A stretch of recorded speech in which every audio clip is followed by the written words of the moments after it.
पहले खुद को समझो, फिर दुनिया को। ये बहुत सरल सी बात है, पर इसे समझने में ही जीवन बीत जाता है।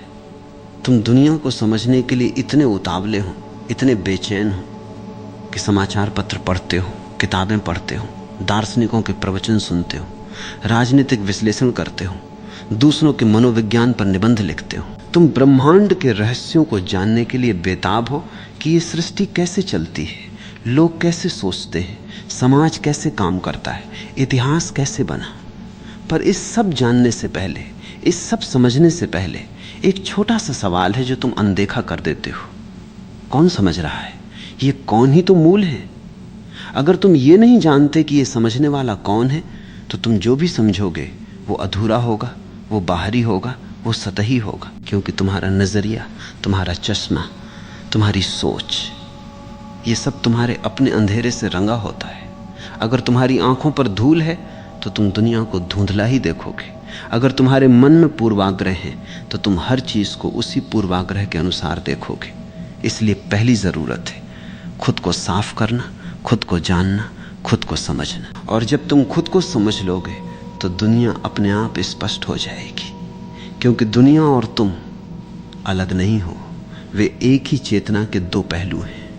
तुमने देखा होगा, जब तुम किसी से क्रोधित होते हो तो तुम उसमें बुराई देखते हो, पर जब उसी क्षण तुम शांत हो तो वही व्यक्ति तुम्हें बुरा नहीं लगता। वो व्यक्ति बदला नहीं, पर तुम्हारा देखना बदल गया। इसका मतलब ये हुआ कि तुम जो दुनिया देखते हो वो दुनिया नहीं है, वो तुम्हारा प्रक्षेपण है। तुम अपनी भीतरी अवस्था को दुनिया पर डाल देते हो और फिर उसे दुनिया समझ बैठते हो। अगर तुम उदास हो तो पूरी दुनिया उदास लगती है। अगर तुम आनंदित हो तो वही दुनिया नाचती हुई लगती है। सूरज वही है, फूल वही हैं, पक्षी वही हैं, पर तुम्हारे भीतर के रंग ने उन्हें रंग दिया। इसलिए जब तक तुम ये नहीं समझ लेते कि तुम कौन हो जो ये रंग डाल रहा है, तब तक तुम्हारी दुनिया का कोई भी ज्ञान पूरा नहीं हो सकता।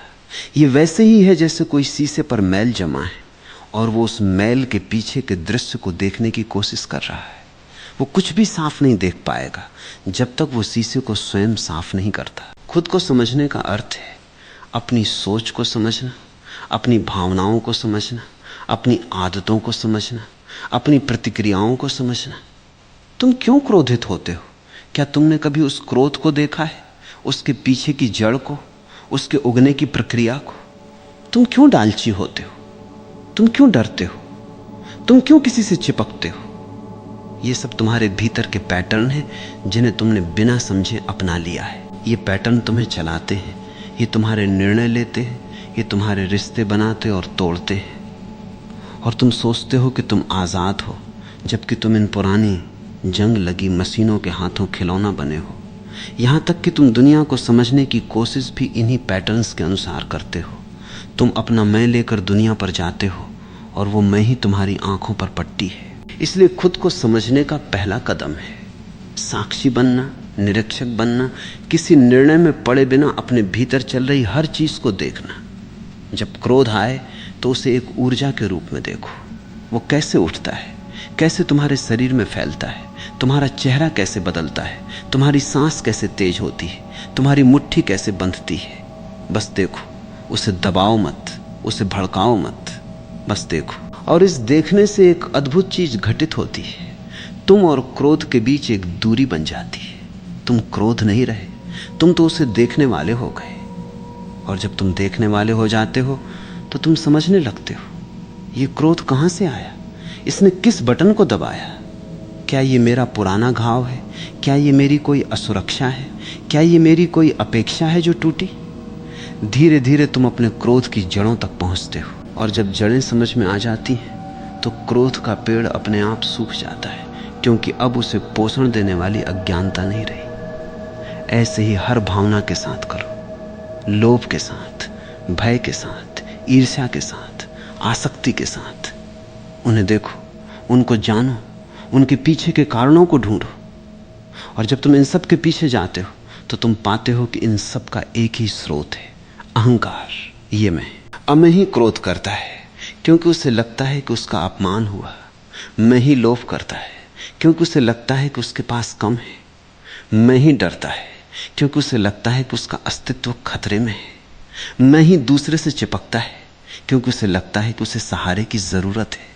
इसलिए खुद को समझने का अर्थ है इस मैं को समझना, इसके झूठ को पहचानना, इसके खेल को देखना।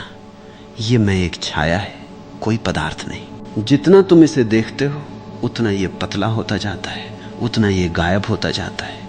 और जब ये पूरी तरह गायब हो जाता है तब तुम पाते हो कि जो बचा है वो शुद्ध चेतना है, बिना किसी नाम के, बिना किसी रूप के, बिना किसी सीमा के। और वही शुद्ध चेतना ही तुम्हारा सत्य है, तुम्हारा असली स्वरूप। जब तुम इस शुद्ध चेतना में स्थित हो जाते हो तब तुम दुनिया को देखते हो और तुम पाते हो कि दुनिया भी वही शुद्ध चेतना है, बस अलग अलग रूपों में, अलग अलग नामों में। वो पेड़ जो बाहर खड़ा है वो भी चेतना है, बस तुमसे भिन्न रूप में। वो पक्षी जो गा रहा है वो भी चेतना है, बस एक अलग अभिव्यक्ति में।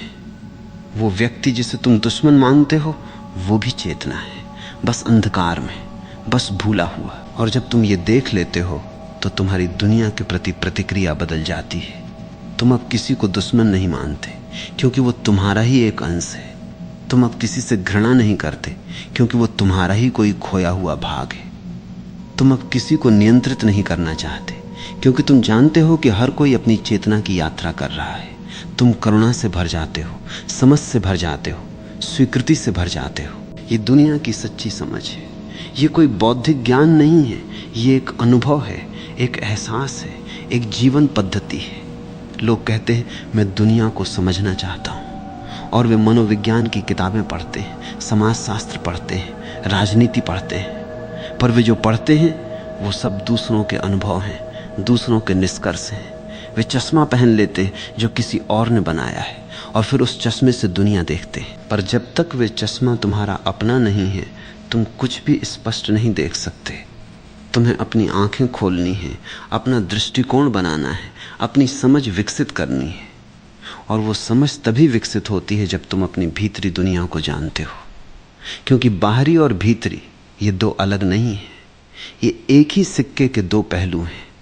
भीतर का जो मानचित्र है वही बाहर दिखता है। अगर भीतर अराजकता है तो बाहर अराजकता दिखेगी, अगर भीतर शांति है तो बाहर शांति दिखेगी, अगर भीतर प्रेम है तो बाहर प्रेम का राज्य दिखेगा। इसलिए जो बाहर को सुधारने की कोशिश करता है वो अपना जीवन बर्बाद करता है, क्योंकि वो कभी सफल नहीं हो सकता। पर जो भीतर को सुधारता है वो पाता है कि बाहर अपने आप सुधर गया है। जैसे सूरज निकलते ही अंधकार अपने आप गायब हो जाता है। समझो, तुम अपने सपनों में कई दुनियाएं बनाते हो। तुम सपने में राजा बनते हो, सपने में दरिद्र बनते हो, सपने में युद्ध होते हैं, सपने में प्रेम होता है। पर जब तुम जागते हो तो तुम पाते हो कि वे सब तुम्हारे मन की रचनाएं थीं, बाहर कहीं नहीं थी। ठीक इसी तरह ये जागृत अवस्था भी एक सपना है, तुम्हारी अपनी चेतना का एक प्रक्षेपण है। ये दुनिया जो तुम देखते हो ये तुम्हारे भीतर के मानचित्र के अनुसार बनी है। अगर तुम भीतर बदलते हो तो ये दुनिया बदल जाती है। अगर तुम भीतर शुद्ध होते हो तो ये दुनिया पवित्र दिखती है। अगर तुम भीतर बीमार हो तो ये दुनिया बीमार दिखती है। ये कोई बौद्धिक सिद्धांत नहीं है, ये एक व्यावहारिक सत्य है। इसे तुम अपने जीवन में हर पल परख सकते हो। कभी एक उदास सुबह उठो और देखो कि पूरी दुनिया कितनी नीरस है। फिर किसी और दिन आनंदित होकर उठो और देखो कि वही दुनिया कितनी रंगीन है। ये अंतर दुनिया में नहीं है, ये तुम्हारे भीतर है। इसलिए जो दुनिया को बदलना चाहता है उसे पहले खुद को बदलना होगा, और यही सबसे बड़ी क्रांति है। खुद को समझने का एक और पहलू है, अपनी सीमाओं को पहचानना। तुम्हारी अपनी सोच की एक सीमा है, तुम्हारी अपनी समझ की एक सीमा है, तुम्हारी अपनी क्षमता की एक सीमा है। और जब तुम इन सीमाओं को पहचान नहीं पाते तो तुम उन्हीं सीमाओं के भीतर दुनिया को समझने की कोशिश करते हो और असफल होते हो। जैसे कोई अंधा व्यक्ति रंगों को समझने की कोशिश करे, वो सुनेगा, पढ़ेगा, अनुमान लगाएगा, पर उसे रंग का सच्चा अनुभव कभी नहीं होगा, क्योंकि उसका साधन, उसकी आंखें ही अपूर्ण हैं।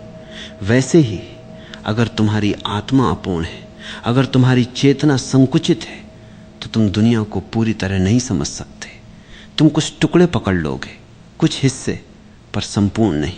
इसलिए खुद को समझने का अर्थ है अपनी आंखों को खोलना, अपनी क्षमता को विकसित करना, अपनी चेतना का विस्तार करना, जब तक वो समग्रता को समेट सके। और ये विस्तार धीरे धीरे होता है, एक एक कदम, एक एक अनुभव के साथ। हर बार जब तुम किसी कठिनाई को झेलते हो तो तुम थोड़े बड़े हो जाते हो। हर बार जब तुम किसी पीड़ा को समझते हो तो तुम थोड़े गहरे हो जाते हो। हर बार जब तुम किसी रिश्ते को नए नजरिए से देखते हो तो तुम्हारा दृष्टिकोण थोड़ा और व्यापक हो जाता है। दुनिया बहुत बड़ी है, बहुत जटिल है, बहुत विरोधाभासी है। उसे समझने की जल्दी मत करो। पहले उस साधन को समझो जो समझने वाला है।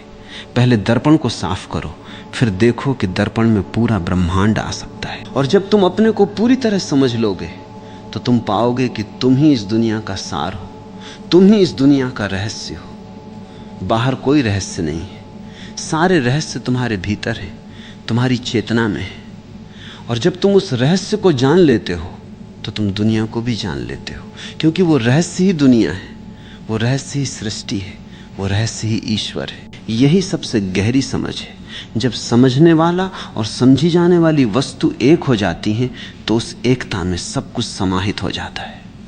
और उस एकता में ही सच्चा ज्ञान है, सच्ची बुद्धि है, सच्ची मुक्ति है।